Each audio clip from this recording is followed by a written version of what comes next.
Hi friends, welcome back to my channel. ఎలా ఉన్నారండి? ఈ వీడియో చూస్తారంతా నేనైతే బాగున్నాను, మీరు బాగుండాలని మనస్ఫూర్తిగా కోరుకుంటున్నాను. ఈరోజు ఒక మంచి బ్లాగ్తో అయితే మేము ముందుకు వచ్చినామంట. ఎర్లీ మార్నింగ్ చూడండి ఎండ ఎట్లా స్టార్ట్ అయింది. ఇంకా అమ్మ అయితే గాబు దగ్గర గిన్నెలు అయితే తోముతుంది. నేనైతే పాపకైతే పాలు కాగబెట్టి తర్వాత వాటర్ అయితే కాగబెట్టి ఈరోజు స్పెషల్ వచ్చేసి మార్నింగ్ టైము బిర్యానీ అయితే వండుతున్నాను. ఎందుకు అనంటే నైట్ అయితే చికెన్ తీసుకొచ్చారు. ఇంకా నైట్ వండకుండా మార్నింగ్ వండుకోవచ్చు అని చెప్పేసి ఎట్లా పలావ్ అయితే చేద్దామని చెప్పేసి నార్మల్ రైస్తో పలావ్ అయితే చేస్తున్నాను. ఆల్రెడీ చాలా ఉన్నాయి కదా మన బ్లాగ్స్లో అని చెప్పేసి నేను పెట్టకుండా మామూలుగా కుక్ చేసేది అయితే చూపిస్తున్నాను.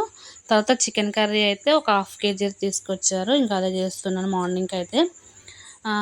ఎప్పుడో ఒకసారి అంటే మనం ఫెస్టివల్స్కి లేకపోతే సండే టైం కదా మనం మార్నింగ్ చేసుకునేది. నార్మల్ డేస్లో కూడా ఇంకెలా చేసుకోవాల్సి వచ్చింది.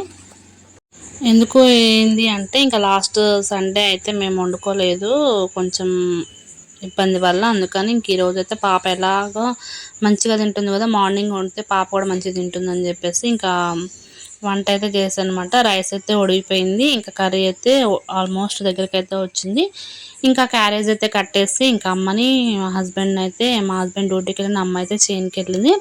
ఇంకా బట్టలన్నీ ఉతికినవి అయితే నీట్గా ఆరేసుకున్నాను. ఎండ అయితే మంచిగా వస్తుంది కదా, ఎండాకాలం ఎండినంత మంచిగా బట్టలు అయితే నార్మల్ టైంలో ఎండ కదా, ఎండ ఉండి 8కి అలానే ఫుల్ ఎండ అయితే వస్తుంది. తర్వాత మా ఇంట్లో ఒక చిన్న చాప ఉంటుంది కదా ఫ్రెండ్స్, నా వీడియోస్ చూసే వాళ్ళకి అప్పుడప్పుడు చూపిస్తూ ఉంటాను కదా. వీడియోలో ఆ చేప అయితే చచ్చిపోయింది, ఎందుకనో ఏంటో తెలియదు కానీ వాటర్ కూడా కలర్ అయితే చేంజ్ అయ్యి. కానీ మాకైతే ఒక ఇంట్లో ఒక ఫ్యామిలీ మెంబర్ లాగా అలవాటు అయిపోయింది అనమాట. ఇంకా తర్వాత అయితే ఇంకోండి ఇది ప్రత్యేకించి ఎందుకు చూపించిన అంటే మా అత్తయ్య అడుగుతుందనమాట, మీ మెయిన్ ఎంట్రన్స్ ఎలా ఏంటి అని చెప్పేసి.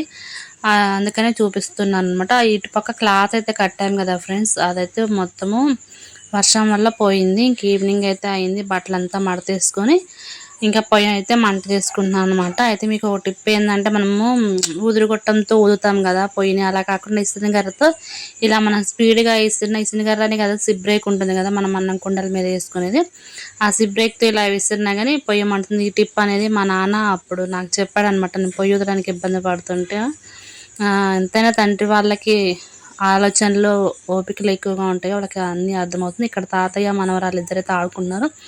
ఇంకా మా మామయ్యను పాప అయితే ఆడుకుంటున్నారు, రాళ్ళల్లో బాగా ఆడుతుంది. ఇంకా నైట్ అయితే అయింది ఫ్రెండ్స్. నైట్ అయితే మార్నింగ్ వండిన రైస్ ఉంటే అది సరిపోదని చెప్పేసి ఇంకా వైట్ రైస్ అయితే వండాను. కర్రీ కొంచెం ఉంది, ఇంకా దాన్నే అడ్జస్ట్ చేసుకొని ఇంకా పెరుగు అయితే వేసుకొని, మరి ప్రత్యేకించి కూర అయితే ఏం వండట్లేదు. మార్నింగ్ మిగిలిన టీ ఉంది కదా, దాన్ని అయితే వేడవుతుందని రైస్ అన్నం ఉడుకుతుంది కదా మనకి, అన్నం మీద అయితే పెట్టాను. పాపకి పాల విషయంలోకి వచ్చేసి మార్నింగ్ ప్రత్యేకించి వాటర్ అయితే ఖచ్చితంగా అయితే కాబెడతాను. ఇంకా రైస్ అయితే ఉడికిపోయింది. ఇంకా ఇది ఫ్రెండ్స్, ఏం లేదు, ఒక చిన్న వీడియోతో మేము ముందుకు వద్దామని చెప్పేసి ఇంకా వీడియో అయితే పెట్టాను. అంతేకాకుండా ఇంక ఈరోజు మా ఊర్లో ఇంకొక అమ్మాయి అయితే మెచ్యూర్ అయితే అయింది. ఇంకా చలివిడి అయితే ఇలా పెట్టారు, ఉండ్రాళ్ళు అయితే పెడతారు, అది నెక్స్ట్ వీడియోలో అయితే చూపిస్తాను. అంటే ఉట్టిగా రాకూడదని బియ్యం పోసినప్పుడు పిండి ఉంటుంది కదా, ఆ పిండిని అయితే వేసి పంపించారనమాట. ఇంక ఇది ఫ్రెండ్స్, ఈ వీడియో అయితే మీకు నచ్చింది అనుకుంటున్నా. నచ్చితే కనుక మన ఛానల్